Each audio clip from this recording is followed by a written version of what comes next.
इस यात्रा का मुख्य ध्येय अखंड ज्योति की जन्म शताब्दी पर परम पूज्य गुरुदेव के अखंड ज्योति में समाये ज्ञान शरीर विचार क्रांति अभियान, गुरुदेव के सशक्त पैने तर्क व तथ्य पर आधारित विचारों को जन जन तक पहुंचाकर यही संदेश देना है कि बिना श्रेष्ठ विचारों और सत्कर्मों के मनुष्य में देवत्व व धरती पर स्वर्ग की कल्पना अधूरी रहेगी। ग्राम परिव्रज्या द्वारा धर्म व आध्यात्म का वास्तविक स्वरूप लोगों को समझाने का प्रयास किया जा रहा है।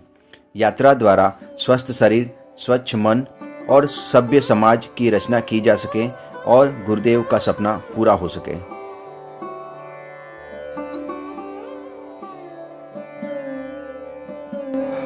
जय गुरुदेव। दोस्तों ग्राम तीर्थ यात्रा का ये जो YouTube चैनल हमने बनाया है और ग्राम तीर्थ यात्रा जिसके वीडियोस आप सभी रोजाना देखते हैं, आप देखते हैं कि अखंड ज्योत का स्वागत किया जाता है, आप देखते हैं कि अखंड ज्योत की विदाई की जाती है, आप देखते हैं कि बाल संस्कार शाला का दायित्व दिया जाता है, आप देखते हैं कि झूला पुस्तकालय का दायित्व दिया जाता है, आप देखते हैं कि पूर्णाहुति हवन किया जाता है, आप देखते हैं कि गुरु दीक्षा दी जाती है, आप देखते हैं कि दीवार पर लेखन कार्य किया जाता है। तो आपके दिमाग में ये प्रश्न तो आता होगा कि आखिर ग्राम तीर्थ यात्रा क्या है।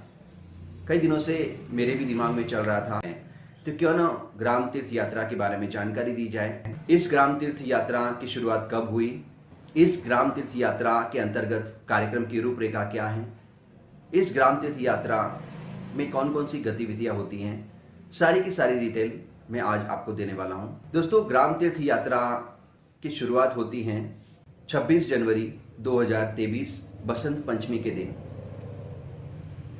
दो दिव्य आत्माएं जिनका परिचय मैं आपसे करवा दूं, ये हैं हेमंत जी भाई साहब और ये हैं उनकी धर्मपत्नी वनीता दीदी।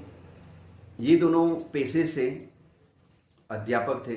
इन्होंने स्वैच्छिक सेवानिवृत्ति ले ली और VRS लेने के बाद गुरुदेव के कार्यों को करने के लिए अपना पूरा जीवन समर्पित कर दिया।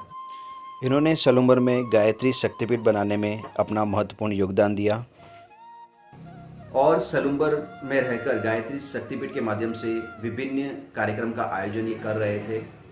पर गुरुदेव के कार्य की जो पीड़ा थी वो मिट नहीं पाई थी। उन्हें लग रहा था कि अभी भी कुछ बाकी है, अभी भी हम वो कार्य नहीं कर पा रहे हैं जो हमें करना चाहिए। कुछ दिनों से उनके मन में ये पीड़ा बार बार उठ रही थी और अंतोगत्वा एक दिन वो आ गया। बसंत पंचमी का दिन था, 26 जनवरी 2023 के सुबह सुबह ये दोनों पति पत्नी एक गाड़ी में अपना ज़रूरत का सामान लेकर निकल गए। दोस्तों ग्राम तीर्थ यात्रा की शुरुआत होती है अखंड ज्योत से। वही अखंड ज्योत जो शांति कुंज हरिद्वार में है, जिसके 2026 में 100 साल पूरे होने वाले हैं। इसी अखंड ज्योत को साथ में लेकर ग्राम तीर्थ यात्रा चल रही है और इसके साथ में कुछ गतिविधियों का आयोजन होता है। तो चलिए अब मैं आपको विस्तृत रूप से बताता हूँ कि ग्राम तीर्थ यात्रा क्या है। बसंत पंचमी का दिन था, 26 जनवरी 2023 के सुबह सुबह ये दोनों पति पत्नी एक गाड़ी में अपना ज़रूरत का सामान लेकर निकल गए। संकल्प ये था कि 3 वर्ष तक हम वापस लौटकर घर नहीं आएंगे। कहाँ जाएंगे, कैसे रहेंगे, कौन हमारा साथ देगा, कुछ भी फिक्स नहीं था। बस ये पता था कि हमें गुरुदेव का कार्य करना है, गुरुदेव का संदेश हमें घर घर तक पहुंचाना है, गायत्री माता को घर घर पहुंचाना है और ये संकल्प लेकर वो निकल पड़े। कई बार उन्हें सामने से अप्रोच करना पड़ा, लोगों से बात करनी पड़ी कि हमें रहने के लिए कमरा चाहिए, हम यहाँ पर प्रज्ञा पुराण की कथा करने वाले हैं, इस तरह का आयोजन करने वाले हैं। शुरुआत में काफ़ी कठिनाइयाँ आई। एक गाँव मिल जाता था तो दूसरे गाँव की व्यवस्था करने में दिक्कत होती थी, दूसरा मिल जाता था तो तीसरे गांव की व्यवस्था करने में दिक्कत होती थी। लेकिन फिर भी हार नहीं मानी, लगातार आप संघर्षरत रहे और धीरे धीरे करते करते आपके कार्य में लोग जुड़ते गए और आज आप लगभग 40 गांव पूर्ण कर चुके हैं। अब ग्राम तीर्थ यात्रा पर प्रकाश डालते हैं कि ग्राम तीर्थ यात्रा के अंतर्गत आप लोग क्या करते हैं। ग्राम तीर्थ यात्रा का जो समय है वो 7 दिन का होता है। रविवार को आप किसी भी एक गांव में जाते हैं। रविवार को शाम को 5 बजे आप किसी गांव में पहुंचेंगे। पहुंचने के बाद वहां के गांव के लोगों से आप बातचीत करेंगे और उनसे आग्रह किया जाएगा कि आप सोमवार को पूरे गांव में पीले चावल देकर निमंत्रण देवें कि हमारे गांव में प्रज्ञा पुराण की कथा का आयोजन है और मंगलवार को दीप यज्ञ है, तो आप सभी दीपक, कुमकुम, चावल, पानी का लोटा, ये सारी पूजन सामग्री लेकर आप कार्यक्रम स्थल पर पधारिएगा। सोमवार को भाई साहब का मौन रहता है क्योंकि 7 दिन का कार्यक्रम होता है, तो 7 दिन उन्हें काफ़ी बोलना पड़ता है, इसलिए वो एक दिन मौन व्रत रखते हैं। सोमवार को वो किसी से बात नहीं करते हैं। जो भी आवश्यक सूचनाएं हैं वो रविवार को ही गांव वालों को दे दी जाती है। सोमवार को गांव वाले 5 पुरुष और हो सकता है साथ में 5 महिलाएं भी जाएं, पूरे गांव में जाते हैं, घर घर जाकर पीले चावल देते हैं और उन्हें पूजन के लिए जो सामग्री साथ में लानी है, दीपक लाने हैं, चावल लाने हैं, कुमकुम लाना है, लोटा भर के पानी लाना है, एक थाली लानी है, ये सारी चीज़ों का ब्यौरा उन्हें दिया जाता है और उन्हें आमंत्रित किया जाता है कि शाम को 6 बजे आपको निर्धारित स्थान पर पहुंचना है। सोमवार को कोई विशेष कार्यक्रम नहीं होता, सिर्फ गांव वाले निमंत्रण देते हैं। कार्यक्रम की शुरुआत होती है मंगलवार से। मंगलवार को शाम को 6 बजे निर्धारित स्थान पर लोग आ जाते हैं और दीप यज्ञ के साथ प्रज्ञा पुराण कथा का आयोजन किया जाता है। इस आयोजन के पश्चात अगला दिन जो होता है वो बुधवार होता है। बुधवार के दिन भी प्रज्ञा पुराण का कथा का आयोजन होता है। गुरुवार के दिन, शुक्रवार के दिन भी और शनिवार के दिन भी प्रज्ञा पुराण की कथा का आयोजन होता है। सोमवार से शुक्रवार के बीच एक दिन समय निकालकर पास के किसी विद्यालय में जाते हैं और वहाँ पर गुरुदेव का संदेश सुनाया जाता है। इसके साथ साथ कुछ अन्य गतिविधियाँ हैं वो भी चलती रहती हैं। एक दिव्य आत्मा और हैं जिनका परिचय मैं करा लूँ। ये है शांतिलाल जी कलाल साहब। इन्होंने 24,000 गुरुदेव के सद्वाक्य दीवार पर लेखन करने का संकल्प लिया हुआ है, तो ये भी साथ साथ चलते रहते हैं। जिस गांव में भाई साहब और दीदी जाते हैं उस गांव में सद्वाक्य का जो लेखन है ये करते रहते हैं। अब बात करते हैं कि दीदी का इस कार्यक्रम में क्या योगदान है। दीदी का जो तप है वो इस कार्यक्रम को सफल बनाने में काफ़ी योगदान दे रहा है। दीदी गायत्री मंत्र के जप करते हैं, उनके पुरुष चरण चल रहे हैं तो अधिकतर समय उनका जप में जाता है। बाकी जो समय रह जाता है उसमें से शाम को 2 घंटे वो उस गांव की बालिकाओं और बालकों को लेकर बैठते हैं और बाल संस्कार शाला चलाते हैं। इन 7 दिनों में वो उन बच्चों को तैयार करते हैं जो आने वाले समय में इस गांव में बाल संस्कार शाला और झूला पुस्तकालय का दायित्व भी उठाएंगे। रविवार को सुबह 9 बजे उस गांव में पूर्णाहुति हवन का आयोजन किया जाता है। पूरे गांव वाले इकट्ठे होते हैं।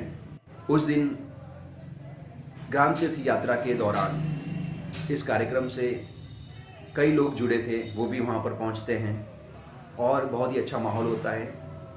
पूर्णाहुति हवन के दौरान बाल संस्कार शाला और झूला पुस्तकालय का दायित्व भी दिया जाता है।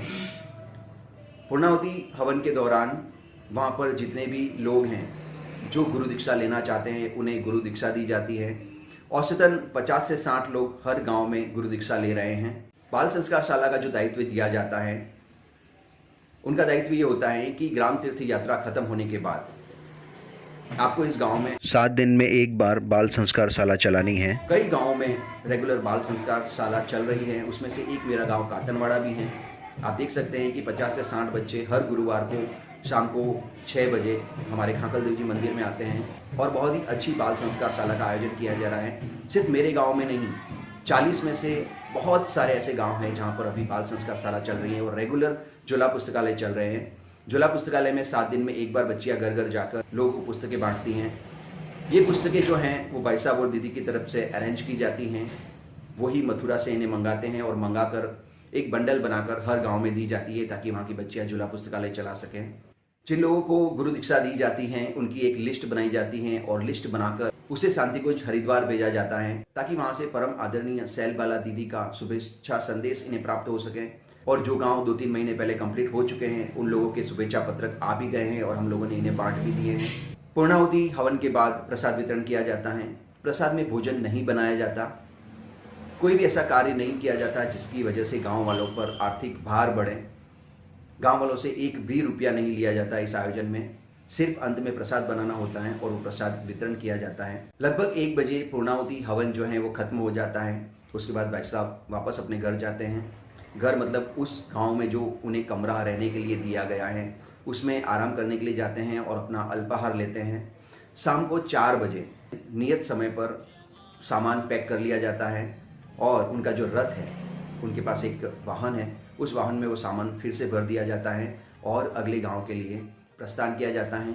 वो गांव वाले अखंड ज्योत की भावभीनी विदाई देते हैं। अक्सर देखा जाता है कि वहाँ की जो बच्चियाँ और बच्चे होते हैं 7 दिन में दीदी से इतना प्यार कर बैठते हैं कि वो बहुत रोते हैं। शादी में विदाई के वक्त बच्चियाँ नहीं रोती, इतना वो विदाई के समय रोते हैं। तो कहीं ना कहीं दीदी के प्यार और तब का ये परिणाम है। 4 बजे अखंड ज्योत की विदाई होती है और अगले गांव में पहुंचा जाता है। अगले गांव को पहले से सूचना कर ली जाती है कि अखंड ज्योत का आगमन वहां पर कितने बजे होगा। वो लोग वहां पर उनका दिव्य स्वागत करते हैं। अखंड ज्योत का तिलक किया जाता है, माला पहनाई जाती है और फिर से वहां पर रहने के लिए एक कमरे की व्यवस्था की जाती है। सिर्फ कमरे की व्यवस्था इसलिए करनी है कि कमरे को तो साथ में लेकर नहीं घूमा जा सकता। कमरे के अलावा ये किसी भी प्रकार की सहायता नहीं लेते हैं। अपने खाने पीने का सामान ये साथ में लेकर चलते हैं, अपनी रसोई का सामान और बर्तन ये साथ में लेकर चलते हैं, अपने बिस्तर ये साथ में लेकर चलते हैं। और रही बात दूध और फल सब्जियों की, ये बाज़ार से खरीद कर स्वयं मंगवा लेते हैं। उसका जो खर्च है वो भी स्वयं वहन करते हैं। फिर से वही क्रम चलता है। गांव में पहुंचकर गांव वालों को सूचना दी जाती है कि आपको सोमवार को निमंत्रण देना है। सोमवार को भाई साहब का मौन व्रत रहता है। फिर से मंगलवार को दीप यज्ञ होता है। बुध, गुरु, शुक्र, शनि को प्रज्ञा पुराण की कथा का आयोजन होता है। फिर से रविवार को पूर्णाहुति हवन होता है, गुरु दीक्षा होती है, बाल संस्कारशाला का दायित्व दिया जाता है, झूला पुस्तकालय का दायित्व दिया जाता है और साथ में मंत्र लेखन की पुस्तकें भी बांटी जाती हैं।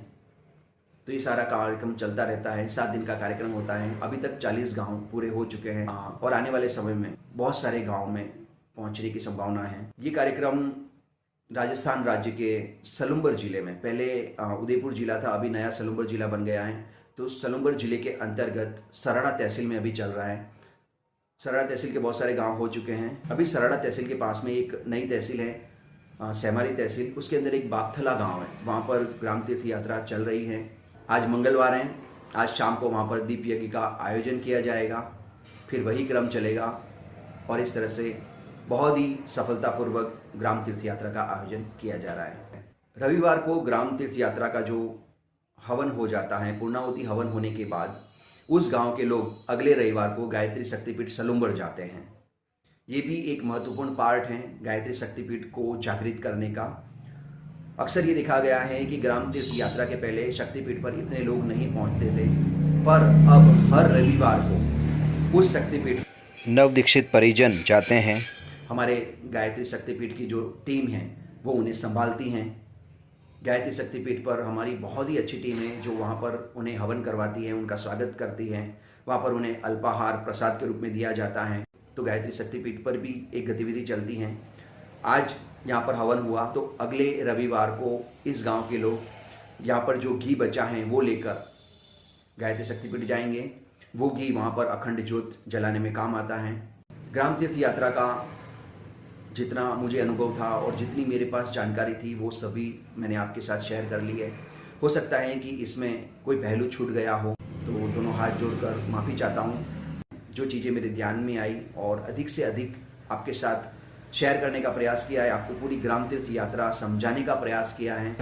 आशा करता हूँ कि ग्राम तीर्थ यात्रा की जो जानकारी है वो आपको अच्छी लगी होगी। अब आप ये ग्राम तीर्थ यात्रा का जो वीडियो है अपने सारे साथियों से शेयर कर लीजिए ताकि अगले गांव में ग्राम तीर्थ यात्रा पहुंचने से पहले उन्हें पता रहे कि ग्राम तीर्थ यात्रा क्या है और कार्यक्रम किस रूप से होगा।